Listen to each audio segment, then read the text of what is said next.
Satu persatu kendaraan mogok di Jalan Daan Mogot, Cengkareng, Jakarta Barat. Pengendara nekat menerjang banjir demi cepat sampai ke tempat kerja.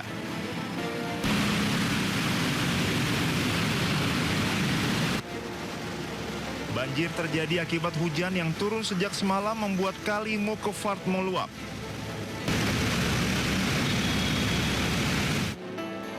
Petugas dari suku dinas sumber daya air berjibaku mengatur arus lalu lintas dan menyedot banjir yang mencapai 50 cm tersebut. Dari Jakarta, Miftahul Gani, Anyus melaporkan. Selain di Cengkareng, banjir juga merendam permukiman warga di Komplek IKPN Bintaro, Jakarta Selatan. Sebanyak 80 rumah warga terendam banjir hingga berjam-jam.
Ya, pemirsa, ini terjadi hari ini di Jakarta.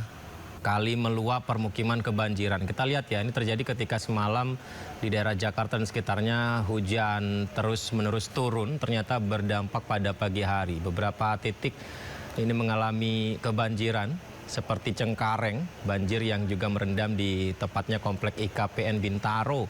80 rumah warga terendam banjir dan juga sempat merendam rumah serta berdampak pada arus lalu lintas, pemirsa.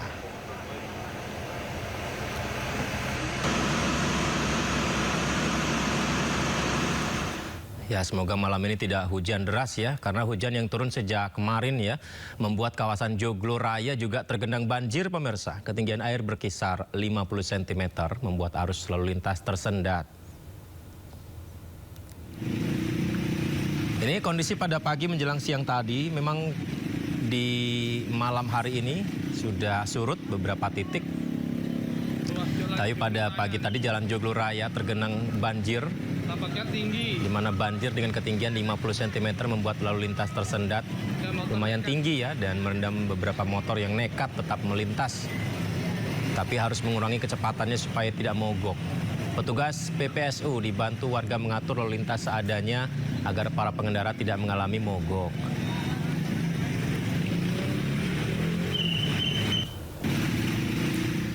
Ya, seperti yang disampaikan tadi, hujan yang terus mengguyur di Jakarta sejak semalam menyebabkan genangan air dan banjir juga terjadi di Jalan Cakung, Cilincing Raya, Jakarta Utara.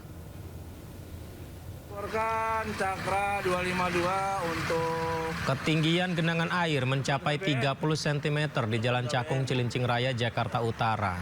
air masih sejajar dengan kali. Banjir disebabkan hujan deras yang mengguyur Jakarta sejak dini hari tadi. Ini masih penuh. Pengendara roda 2 nekat menerobos genangan demi tetap beraktivitas, pemirsa.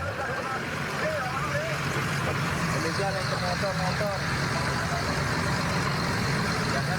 Ya, hujan mengguyur wilayah Jakarta dan sekitarnya sejak dini hari membuat permukiman warga di Kebonpala, Jakarta Timur terendam banjir. Banjir merendam dengan ketinggian mencapai 1,2 meter. Ini juga banjir di wilayah Kebonpala, Jakarta Timur merendam rumah-rumah warga setinggi 1 meter lebih. Selain merendam rumah, banjir juga mengganggu aktivitas warga, pemirsa. Sejumlah akses jalan lingkungan tidak dapat dilalui kendaraan. Petugas dari Penanganan Prasarana dan Sarana Umum atau PPSU, BPBD, serta aparat setempat berada di lokasi untuk memantau kondisi dan membantu evakuasi. Kita lihat ini menggunakan perahu yang menggunakan bahan-bahan seadanya ya. Ini sepertinya dari potongan kayu ya. Ada juga perahu karet infonya dikerahkan untuk membantu mobilitas warga di titik-titik banjir yang cukup dalam, pemirsa.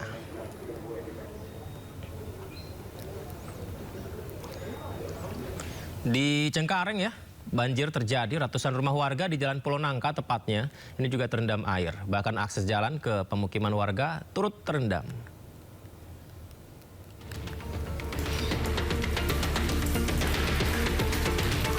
Warga Pulau Nangka, Cengkareng, Jakarta Barat beraktivitas keluar dan masuk rumah dengan menerjang banjir setinggi 30 cm. Selain dilanda hujan sejak semalam, banjir terjadi karena meluapnya Kali Mukefar. Sementara itu, sejumlah sepeda motor mogok lantaran pengendara memaksa melintas. Pagi-pagi masuk airnya, tadi kan itu dari semalam sih hujan nggak turun-turun.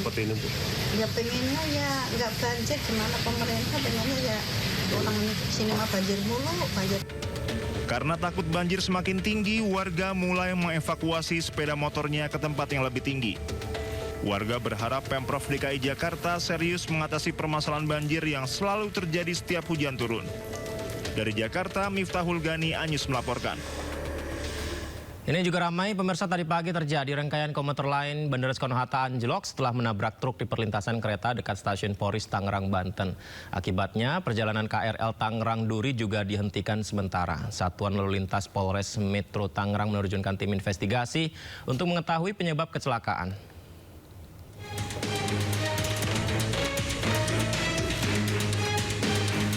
Kereta komuter lain Bandara Soekarno-Hatta menghantam sebuah truk di perlintasan sebidang JPL 21 lintas Rawabuaya Batu Ceper, Polres Tangerang, Banten.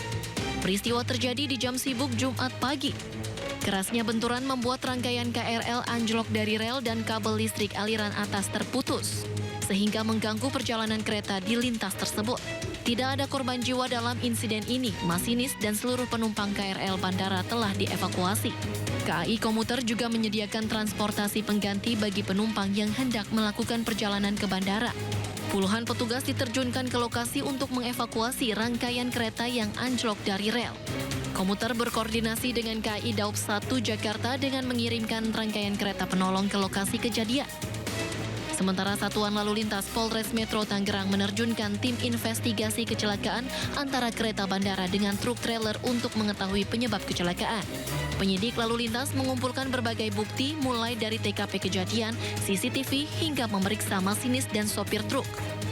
Dari keterangan, dari saksi, dari supir, ataupun kami melihat langsung dari CCTV yang ada di lokasi, artinya palang pintu belum ada upaya penutupan, ya, masih terbuka lebar, dan juga dari CCTV juga jelas apa yang sudah terjadi sebelum ditutup itu sudah kami lihat langsung dari rekaman. Tapi sirine perlintasan memang sudah bunyi atau belum, Pak? Sirine tadi keterangan dari petugas, dia sempat lakukan upaya-upaya untuk memberitahu masinis dan sirine sudah dibunyikan.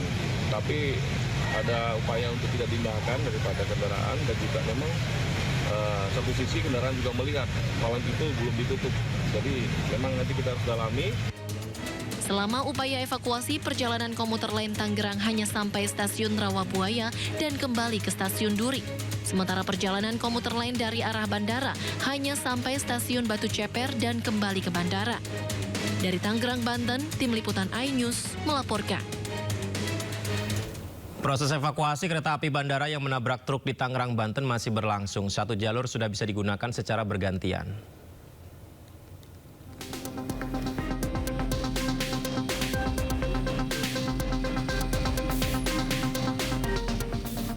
Pasca kecelakaan kereta api Bandara Internasional Soekarno-Hatta yang menabrak truk di dekat stasiun Polres Tangerang, Banten Jumat pagi, petugas gabungan mengecek kondisi awal jalur dan rangkaian sekaligus memeriksa rel, bantalan, dan jaringan listrik aliran atas yang terdampak benturan.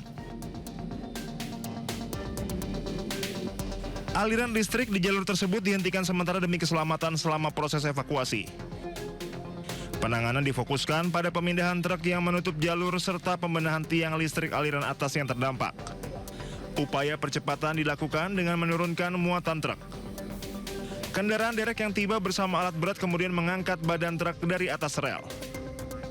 Selain evakuasi kendaraan, kereta penolong juga diterjunkan membantu penanganan rangkaian. Tim prasarana melakukan perbaikan tiang listrik aliran atas, pengecekan kabel kontak, hingga pengukuran ulang geometrik jalur guna memastikan kondisi lintasan aman sebelum dilalui kembali. Pemulihan jalur dilakukan bertahap sampai dinyatakan layak untuk operasional. Saat ini perjalanan komuter lain Tangerang dari arah stasiun Duri menuju stasiun Tangerang sudah bisa melintas menggunakan satu jalur secara bergantian. Dari Tangerang, Banten, Hasnugara Anyus melaporkan.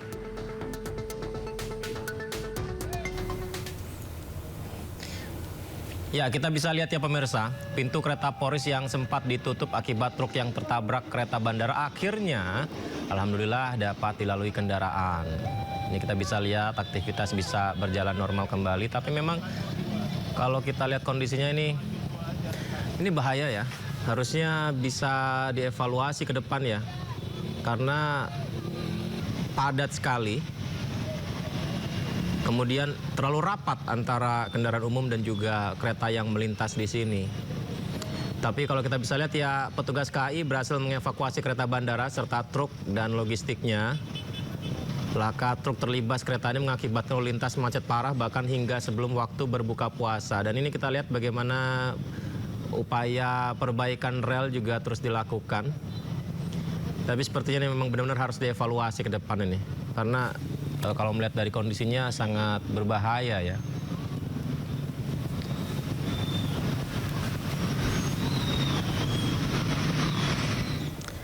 Kita beralih ke informasi lain, pemirsa. Isak tangis mewarnai proses evakuasi pilot Hendrik, korban meninggal dunia dalam insiden pesawat Pelita Air yang jatuh di Pegunungan Krayan, Kabupaten Nunukan, Kalimantan Utara.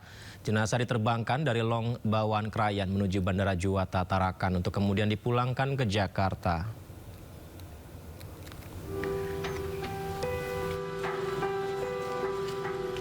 Suasana duka menyelimuti proses evakuasi jenazah Kapten Hendrik, pilot pesawat Pelita Air yang jatuh di Pegunungan Krayan, Kabupaten Nunukan, Kalimantan Utara.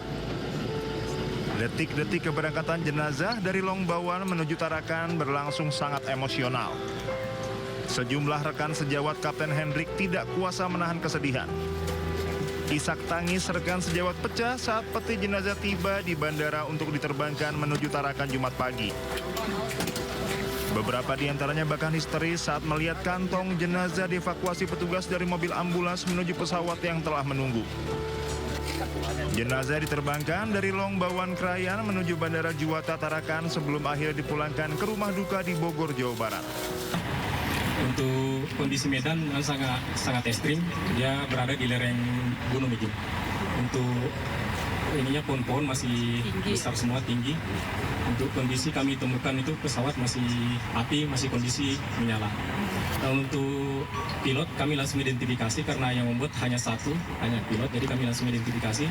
Setelah kami memastikan di lokasi aman dari bahaya, ya kami langsung mengevakuasi pilot keluar dari pesawat dari kokpit. Posisi pilot di kokpit ya? Posisi pilot di kokpit.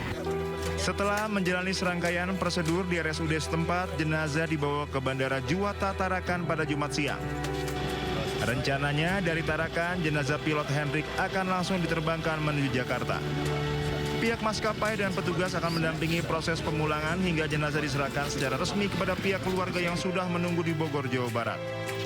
Penyebab pasti kecelakaan hingga kini masih dalam penyelidikan pihak Komite Nasional Keselamatan Transportasi atau KNKT. Dari Nunukan, Kalimantan Utara, Usman Codang, Anyus melaporkan.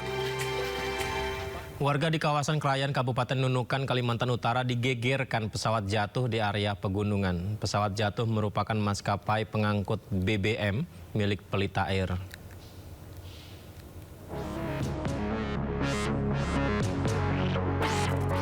Warga di Kecamatan Krayan Barat, Kabupaten Nunukan, Kalimantan Utara digegerkan dengan dugaan pesawat jatuh. Dari video amatir, seorang warga melihat sebuah pesawat kecil yang diduga mengangkut BBM jatuh di area pegunungan. Kejadian ini mengakibatkan kepulan asap hitam membumbung tinggi di area puncak pegunungan yang diduga menjadi lokasi jatuhnya pesawat. Ya, kemungkinan masalah minyak yang kita lihat mutar tadi. Pulang mungkin dia mau cari agak terang kan, mutar dia. Ya. Susi apa Pertamina? Siap. Yang Susi masih mutar, kita nggak tahu. Oke. Badan pesawat pada pukul 13.25 menit. Puing-puing pesawat ditemukan di Gunung Pak Ramayo, dataran tinggi Kerayan, Nunukan, Kalimantan Utara. Pesawat merupakan pesawat pengangkut BBM jenis Air Tractor 802 milik maskapai Pelita Air.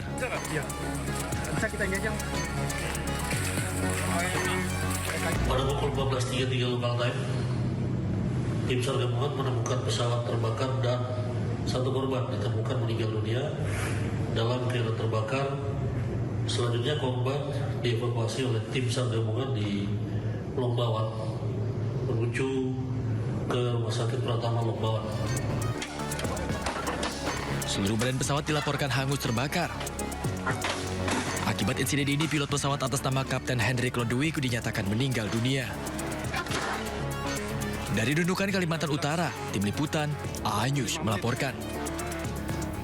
Pemirsa, jadi tersangka dugaan penyalahgunaan narkoba dengan barang bukti 1 koper narkotika, ex Kapolres Bima Kota AKBP Didik Putra Kuncoro dipecat tidak hormat. Ini pemirsa yang di lingkari merah ya, AKBP Didik Putra Kuncoro yang sedang menjalani Komisi Kode Etik Divisi Propam Polri. Masih mengenakan seragam dinas, akan tetapi ya Majelis Hakim Sidang Komisi Kode Etik Profesi Polri menjatuhkan putusan pemecatan, pemberhentian dengan tidak hormat kepada ex Kapolres Bima Kota AKBP Didik Putra Kuncoro. Dan Karopenmas Divisi Humas Polri Brigjen Purno Yudo Wisnu Andiko menyebut setelah mendengar putusan, AKBP Didik menyatakan menerima putusan itu. AKBP Didik ditetapkan sebagai tersangka, pemirsa, karena dalam kasus dugaan tindak penyalahgunaan narkoba. Dengan wujud perbuatan dan pada pasal-pasal yang dilanggar oleh terduga pelanggar, pada putusan sidang KKEP, yang pertama sanksi etika, yaitu perilaku pelanggar dinyatakan sebagai perbuatan tercela.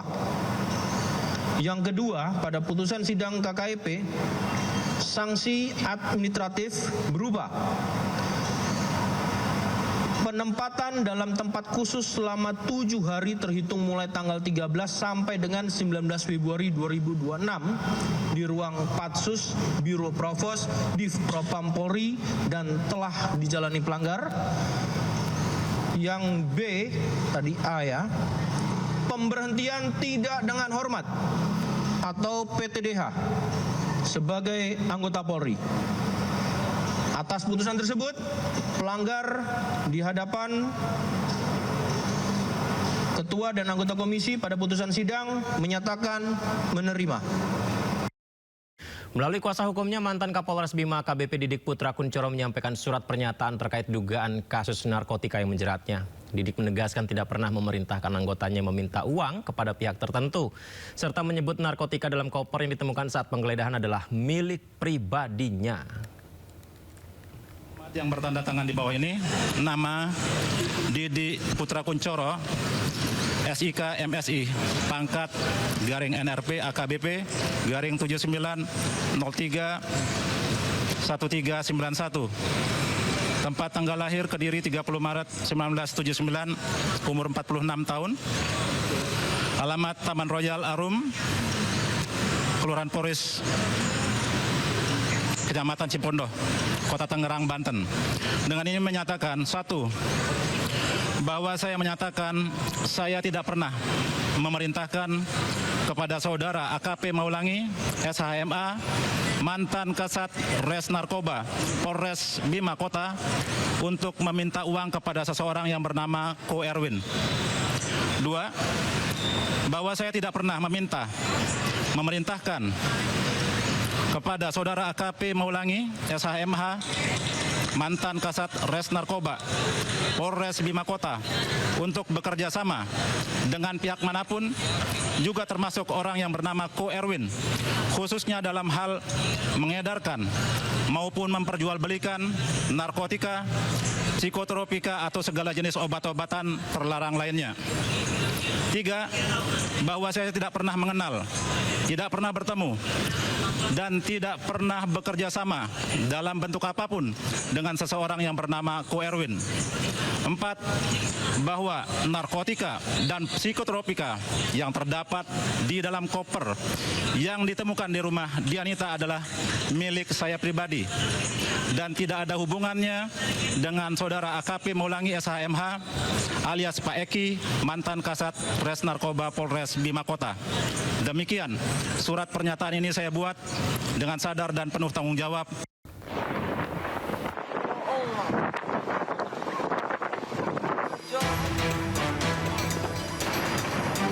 Tentara pendudukan Israel melancarkan serangan udara di kota Beit Umar, utara Hebron, tepi barat Palestina.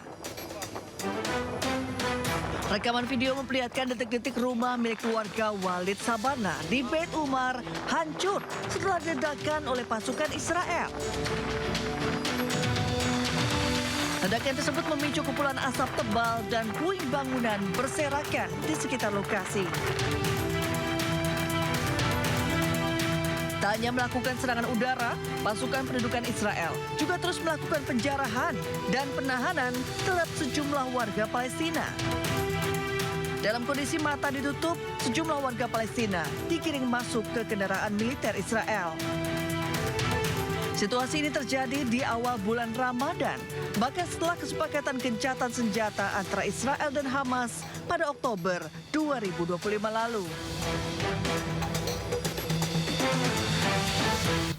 Presiden Amerika Serikat Donald Trump membuka langsung pembukaan KTT Dewan Perdamaian atau Board of Peace di Washington DC. Dalam momen itu, Trump secara khusus memuji kepemimpinan Presiden Republik Indonesia Prabowo Subianto dan menyebut tak berani melawannya.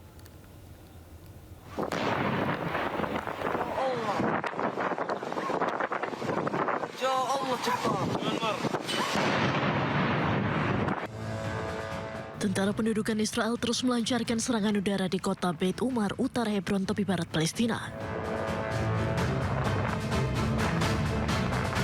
Rekaman video memperlihatkan detik-detik rumah milik keluarga Walid Sabana di Beit Umar hancur setelah diledakkan oleh pasukan Israel. Menteri Luar Negeri Indonesia Sugiono mengutuk serangan Israel ke tepi barat Palestina. And Indonesia strongly condemns these actions. They have no legal validity under international law and violate Security Council resolutions, including resolutions 2334. And they systematically shrink the very space for peace that this council seeks to protect. Pernyataan ini disampaikan dalam rapat Dewan Keamanan PBB di New York, Amerika Serikat di depan perwakilan dari Israel. Dari New York, Amerika Serikat, Aya Nufus, iNews melaporkan.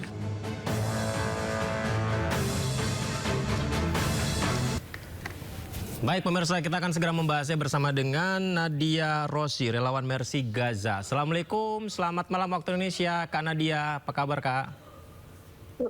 Waalaikumsalam, selamat sore waktu Gaza, Mas. Sore hari ya, berarti belum buka puasa ya Kak ya di sana ya? Masih lama. Baik, semoga saja lancar ibadah puasa di sana. Kak Nadia, sebelum kita dialog nih Kak Nadia, saat ini seperti apa suasana beribadah puasa di Gaza Kak Nadia? Alhamdulillah kalau misalkan di Gaza ini serangan itu masih ada Mas, seperti kayak tembakan, bom-bom itu masih ada, tetapi di yellow line ya. Tapi tidak menyurutkan warga Gaza untuk memeriahkan bulan Ramadan tahun ini, karena berbeda dengan 2 tahun terakhir, mereka tidak kemana-mana, dan untuk tahun ini ada tradisi mengunjungi keluarga. Sebelum Ramadan itu mereka lakukan kembali, dan untuk memeriahkan bulan Ramadan ini mereka memasang lampu-lampu hias, sama memasang lampion, seperti lampion namanya fanus Ramadan. Dan sama ada tradisi juga di sini seperti di Indonesia, kayak apa, membangunkan sahur, anak-anak di jalanan membangunkan sahur itu ada di sini. Seperti itu Mas. Kak Nadia, sekarang ini masih terdengar suara tembakan atau mungkin serangan seperti itu?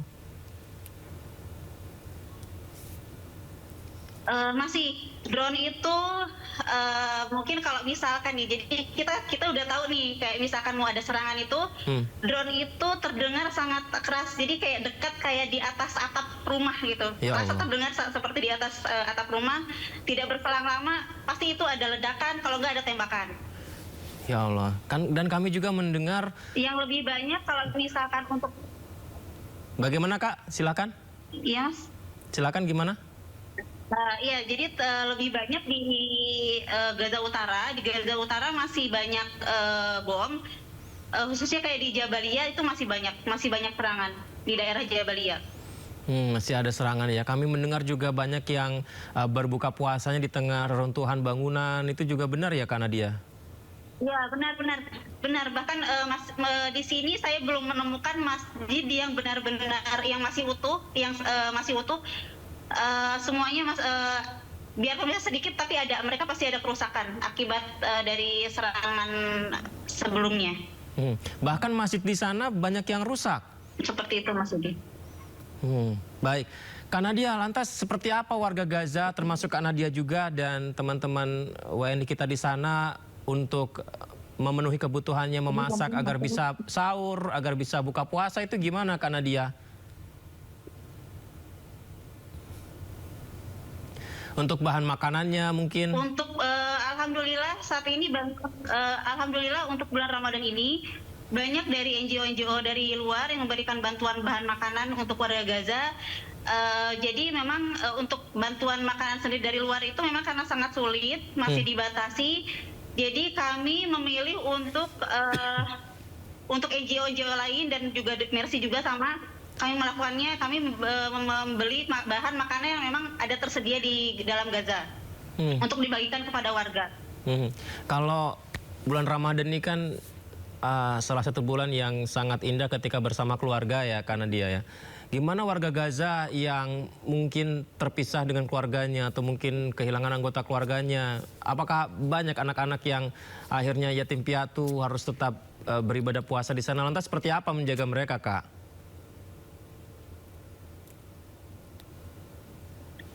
Banyak.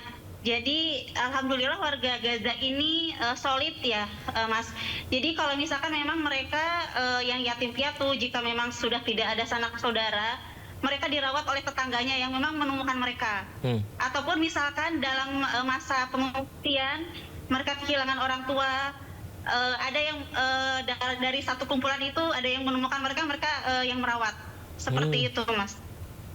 Karena dia sudah lama Kak di Gaza Kak? Alhamdulillah sudah 4 bulan saya berada di Gaza. Sudah 4 bulan. Selama 4 bulan ini Sudah 4 bulan. bagaimana Kak pengalaman atau yang kesan karena dia rasakan selama di sana? Mungkin lebih banyak pelajaran yang memang kita ambil dari teman-teman warga di Gaza ini. Mereka tidak mengeluh ya. Mereka tidak mengeluh. Bahkan untuk bulan puasa ini saya bertemu dengan anak-anak, mereka puasa, dan untuk kita tanya kenapa kalian puasa, karena kita sudah terbiasa lapar, karena kita sudah terbiasa hidup dalam kelaparan. Jadi puasa itu tidak ada apa-apanya. Ya, itu yang mereka katakan. Karena kami tidak apa-apa, tidak masalah kelaparan karena sudah terbiasa kelaparan katanya. Ini gak usah sih. Kak Nadia. Baik. Kak Nadia, lantas seperti apa Kak ini menjelang Idul Fitri nanti begitu? Apakah ada perayaan yang disiapkan atau mungkin dengan keterbatasan ini sulit untuk membayangkan bagaimana merayakan Idul Fitri nanti? Bisa diulangi Mas? Bagaimana Kak Nadia untuk menjelang persiapan Idul Fitrinya nanti? Kak Nadia, ini memang masih awal puasa ya, tapi bagaimana nih, apakah sudah ada persiapannya atau mereka tidak membayangkannya karena dengan situasi yang sekarang Kak Nadia? Tidak ada persiapan dari warga Gaza. Mereka hanya berharap gencatan senjata ini tetap berlangsung, tidak ada serangan. Hanya itu, mereka selalu mengatakan kalau hanya menahan lapar kami bisa, kami sudah terbiasa. Tapi harapan mereka tidak ada lagi serangan dan mereka berharap bantuan sebelum Idul Fitri banyak datang. Seperti itu, Mas. Karena dia kalau ibadah taraweh dan ibadah lainnya aman Kak di sana, Kak?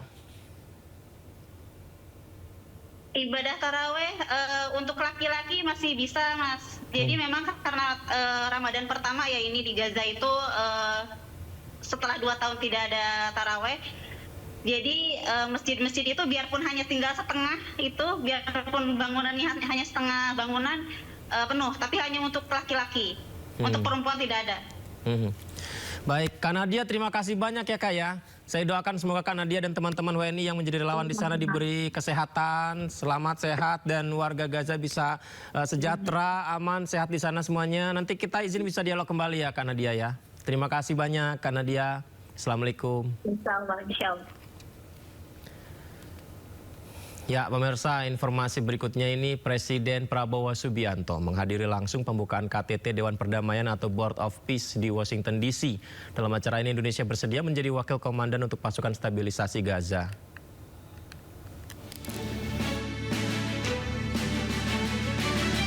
Presiden Prabowo Subianto menghadiri rapat perdana Board of Peace penanganan Gaza yang diinisiasi Presiden Amerika Serikat Donald Trump di Washington DC, Amerika Serikat. Kehadiran Indonesia menegaskan peran aktif dalam upaya gencatan senjata, stabilisasi keamanan dan rekonstruksi di jalur Gaza. Indonesia pun siap mengirimkan 8.000 tentara sebagai bagian dari pasukan stabilisasi internasional atau International Stabilization Force ke Gaza, Palestina. The achievements of the ceasefire is real.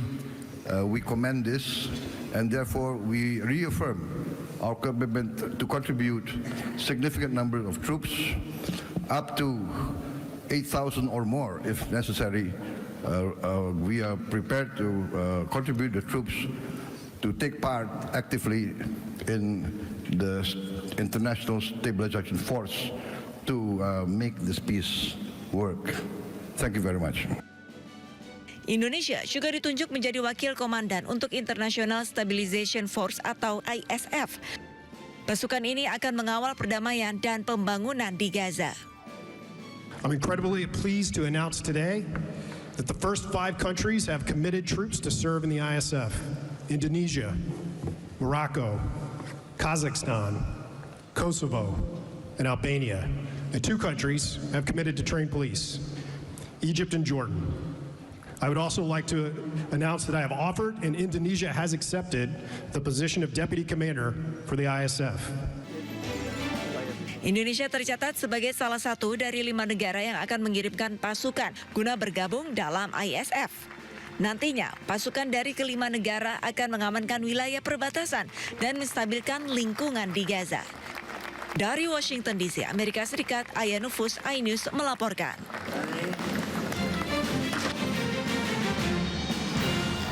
Presiden Amerika Serikat Donald Trump membuka langsung pembukaan KTT Dewan Perdamaian atau Board of Peace di Washington DC. Dalam momen itu Trump secara khusus memuji kepemimpinan Presiden Prabowo Subianto dan menyebut tidak berani melawannya.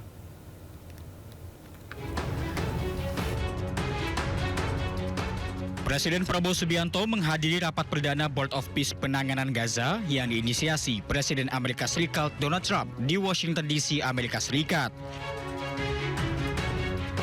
Kehadiran Indonesia menegaskan peran aktif dalam upaya gencatan senjata, stabilisasi keamanan, dan rekonstruksi di jalur Gaza. Rapat perdana Board of Peace merupakan implementasi awal dari Piagam Dewan Perdamaian yang diluncurkan untuk menangani secara khusus krisis Gaza melalui kerjasama negara-negara anggota. Forum ini dipimpin langsung oleh Presiden Amerika Serikat Donald Trump sebagai ketua dan melibatkan negara anggota serta observer. Dalam sambutannya, Trump memuji kepemimpinan Presiden Prabowo Subianto yang ia sebut sebagai sosok yang gigih hingga Trump mengaku enggan melawannya. Man that I really like a lot he's definitely tough. I don't want to fight him. President Prabowo of Indonesia, thank you very much. Please, this is a big guy. I tell you, I said, how many people in Indonesia? He said like 240 million. I said, no, say it again. How many? It's a big country you have. And you do a great job and respected by everybody. And thank you very much for being here. Thank you very much, Mr. President. Partisipasi Indonesia dalam Board of Peace juga dimaksudkan untuk memastikan proses rekonstruksi dan stabilisasi keamanan berjalan inklusif, transparan, dan selaras dengan prinsip hukum internasional serta aspirasi rakyat Palestina. Dari Washington DC, Amerika Serikat, Aya Nufus, iNews melaporkan. Presiden Prabowo Subianto telah mengikuti pertemuan perdana negara-negara anggota Board of Peace di Washington DC, Amerika Serikat, Kamis waktu setempat. Pertemuan perdana ini digunakan Prabowo untuk menyampaikan harapan dari Indonesia bahwa Board of Peace dapat membawa perdamaian bagi rakyat Palestina. Rencana ke depan nampaknya sangat serius ya. Tadi walaupun kita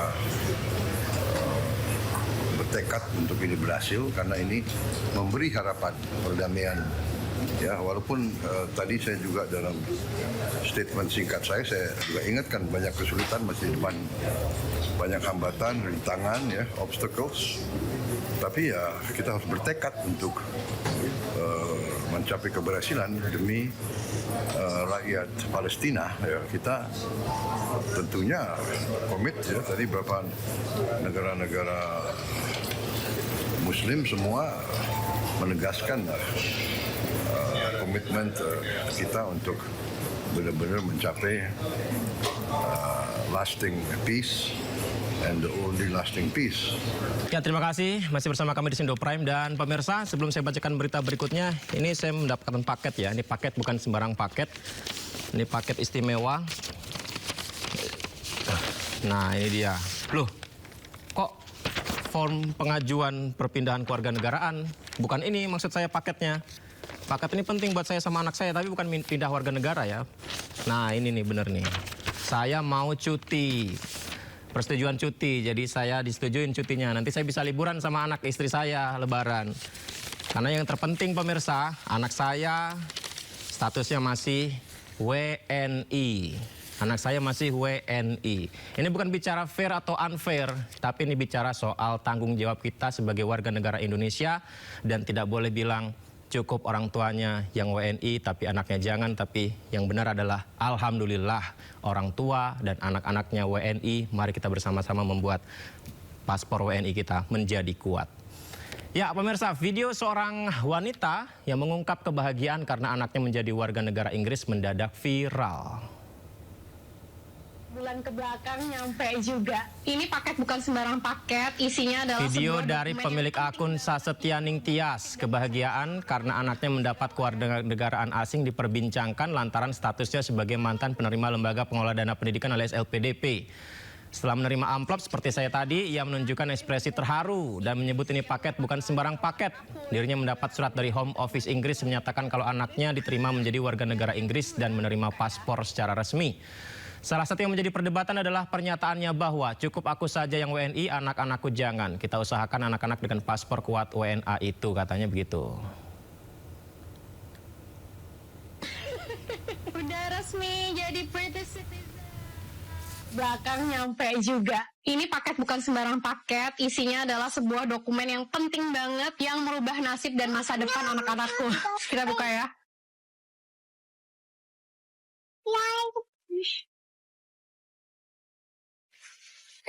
Ini adalah surat dari Home Office Inggris yang menyatakan kalau anak aku yang kedua udah diterima jadi warga negara Inggris. Dan yang kedua, kita buka ya.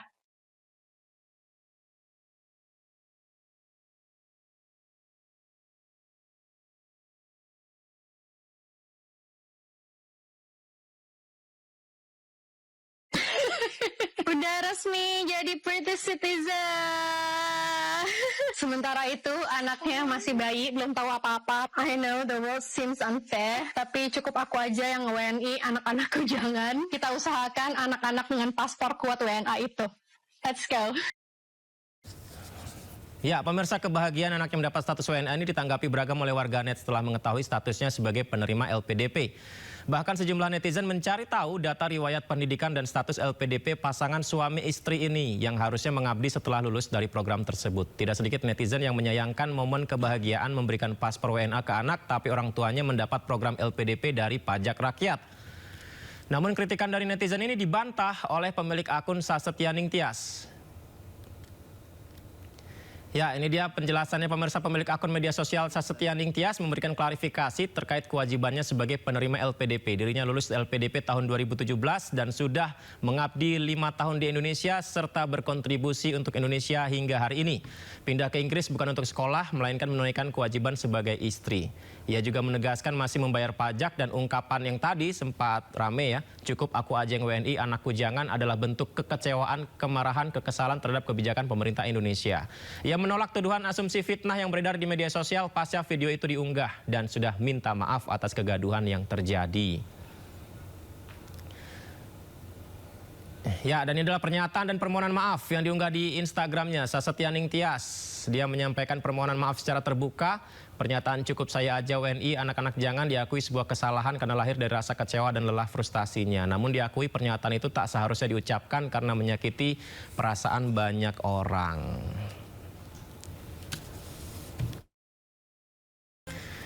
Kita lanjutkan pemirsa, Universitas Muhammadiyah Yogyakarta membagikan takjil gratis kepada para mahasiswa selama bulan Ramadan. Uniknya, 4.000 porsi takjil dibagikan secara drive-thru setiap harinya.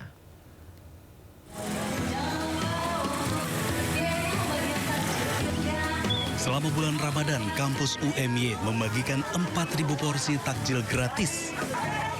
Pembagian takjil dilakukan secara drive-thru. Mahasiswa antre sejak pukul 3 sore untuk mendapatkan satu paket takjil dengan menu bergizi dan segelas minuman segar. Adapun syarat khusus pengambilan menu takjil adalah wajib memperlihatkan kartu tanda mahasiswa, wajib menggunakan helm, tidak boleh berboncengan dengan lawan jenis, dan hanya 2 orang setiap satu motor. Setiap hari. Nah, nanti pada hari ke-15 mungkin sudah menurun karena pada 15 hari pada mudik. Menunya ya ada protein, ada gizi, ada sayur mayur, ada vitamin. Protein kan ada 2, hewani sama nabati. Rektor UMY, Profesor Ahmad Nurmandi, mengatakan bahwa pembagian takjil merupakan komitmen UMY untuk membantu para mahasiswa dalam menjalankan ibadah puasa Ramadan. Mahasiswa mengaku adanya takjil gratis setiap hari selama bulan Ramadan ini bisa menghemat pengeluaran uang kiriman dari kampung. Dari Bantul, Yogyakarta, Trisna Purwoko, iNews melaporkan. Masjid Mevlana di Rotterdam, Belanda bersolek menyambut bulan suci Ramadan. Cahaya lampu menghias kubah dan menara menghadirkan suasana hangat di tengah udara dingin Eropa.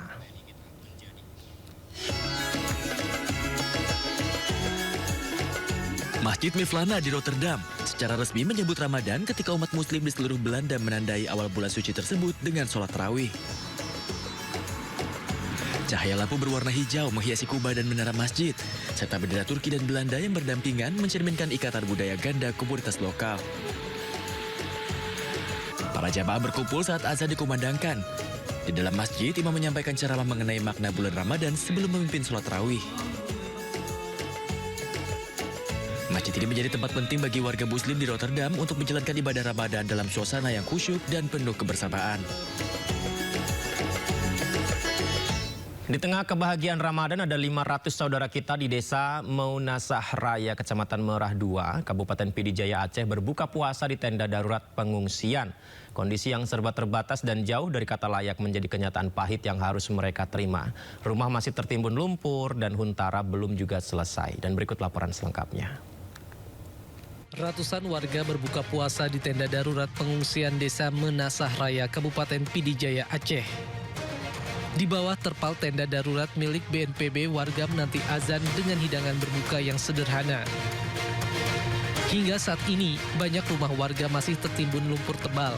Sementara pembangunan hunian sementara atau huntara yang disediakan pemerintah daerah belum sepenuhnya selesai.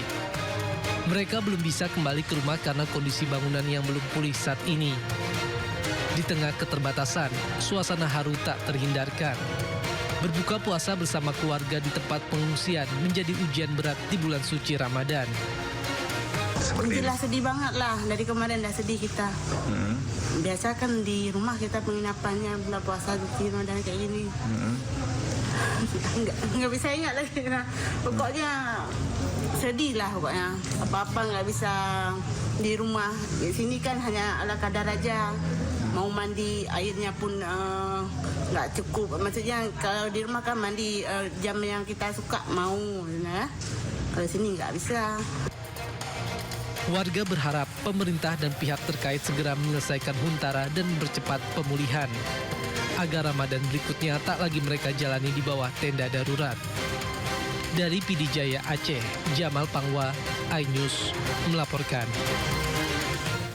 Tragedi memilukan terjadi di kota Karachi, Pakistan setelah ledakan tabung gas mengguncang kawasan padat penduduk di Seoul. Ledakan terjadi di sebuah toko kembang api di Provinsi Hubei, Cina Tengah pada Rabu waktu setempat. 12 orang meninggal dunia di insiden ini.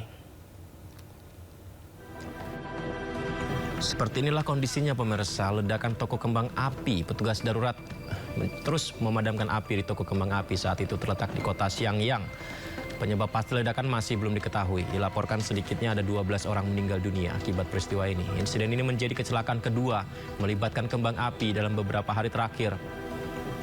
Di mana minggu lalu, ledakan serupa terjadi di sebuah toko kembang api di Provinsi Jiangsu, Cina Timur. 8 orang meninggal dunia saat itu dan 2 orang terluka dalam insiden ini.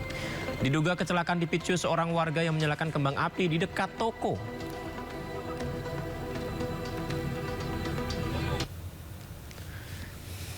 Dari Cina kita ke Pakistan. Tragedi memilukan terjadi di kota Karachi setelah ledakan tabung gas mengguncang kawasan padat penduduk di Soldier Bazar. Sedikitnya 16 orang dilaporkan meninggal dunia dan puluhan lainnya mengalami luka-luka akibat insiden itu.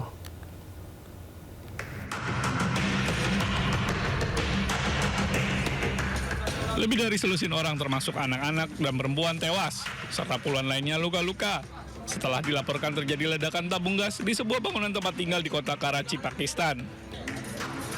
Momen dramatis terjadi ketika tim penyelamat berhasil menemukan salah satu jenazah yang tertimbun reruntuhan bangunan. Menurut media Pakistan, jumlah korban tewas telah meningkat menjadi 16 orang, termasuk 4 anak dan 6 wanita, sementara 14 lainnya terluka. Ledakan tersebut terjadi pada Rabu malam waktu setempat di sebuah bangunan tempat tinggal berlantai 3 di kawasan Soldier Bazar. Around 14 people have been recovered injured, 12 dead bodies have been recovered. 3 मजीद लोग इस time missing है, तो इस पे हमारी टीम्स लगी हुई हैं. इंशाल्लाह within a few hours हम उनको भी रिकवर करेंगे. Informasi awal menunjukkan bahwa ledakan tersebut disebabkan oleh bocoran gas. Namun penyebabnya masih dalam penyelidikan. Angkatan Laut Iran dan Rusia menggelar latihan militer gabungan di perairan Laut Oman. Latihan tersebut dinilai sebagai sinyal tegas kedua negara di kawasan strategis saat Amerika Serikat memperketat tekanan diplomatik dan militer terhadap Iran.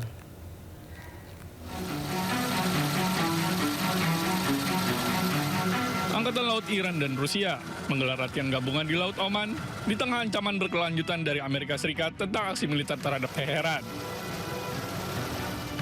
Kapal-kapal perang bermanuver di laut, serta sebuah helikopter yang menurunkan personel ke atas kapal selama latihan. Laksamana Buddha Hasan Maksoudulu, juru bicara latihan tersebut mengatakan, latihan ini bertujuan untuk meningkatkan keamanan dan interaksi maritim yang berkelanjutan. Selain itu, latihan juga diarahkan untuk meningkatkan kemampuan dalam memerangi terorisme maritim. این رزمایش 3 مرحله داشت. ابتداً دریافت ناوگروه فدراسیون روسیه و پس از اون انجام نشست طراحی رزمایش بود با حضور نیروی دریایی ارتش جمهوری اسلامی ایران، نیروی دریایی سپاه پاسداران انقلاب اسلامی، نیروی هوایی الهی و نیروی دریایی فدراسیون روسیه. طراحی رزمایش انجام شد و از دیروز یگانهای سازمان رزم به مأموریت خودشون رفتن. Rangkaian latihan tersebut memperlihatkan peningkatan aktivitas militer Iran di kawasan perairan strategis, mengingat dinamika geopolitik yang tengah memanas di kawasan tersebut.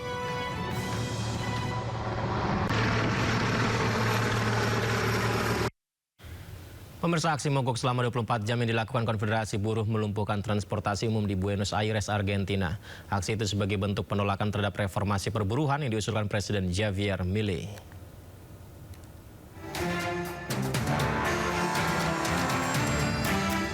Aksi pembukaan nasional yang dilakukan Konfederasi Umum Buruh membuat transportasi di Buenos Aires lumpuh.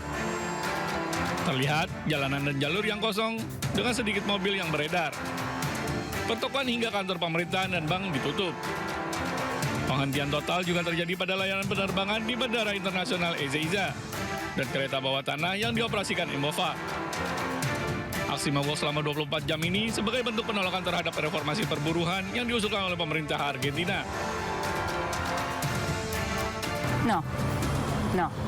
No, porque no siempre terminamos pagando los que sí o sí tenemos que venir a trabajar y terminamos gastando más de lo que gastamos diariamente para poder llegar al trabajo que lo necesitamos, obviamente.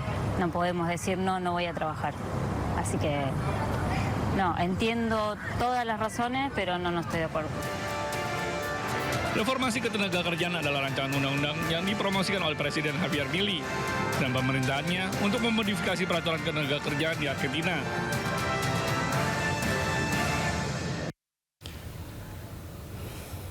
Pemirsa Indo Prime masih akan segera kembali, tetap bersama kami.